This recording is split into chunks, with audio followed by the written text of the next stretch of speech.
2025 18th October বৃহস্পতি মিথুন রাশি অতিক্রম করে তার তুঙ্গ গৃহ কর্কট রাশিতে গোচর করবে এবং এখানে বৃহস্পতি 11th নভেম্বর বক্র গতিতে যাবে এবং বক্র গতিতে 2025 এর 5th ডিসেম্বর পুনরায় মিথুন রাশিতে গোচর করবে। বৃহস্পতি হচ্ছে দ্য বিগ বিনাইন বেনিফিক জুপিটার।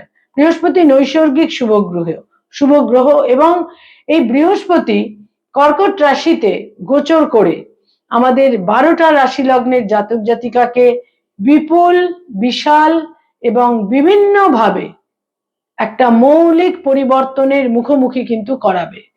এবং এই প্রসঙ্গে আমি একাধিক ভিডিও, সমস্ত রাশি লগ্ন সাপেক্ষে একাধিক ভিডিও আপনাদের সামনে উপস্থিত করছি। চ্যানেলটি ফলো করতে পারেন, সেখানে কিন্তু আপনারা ইন ডিটেল জানতে পারবেন।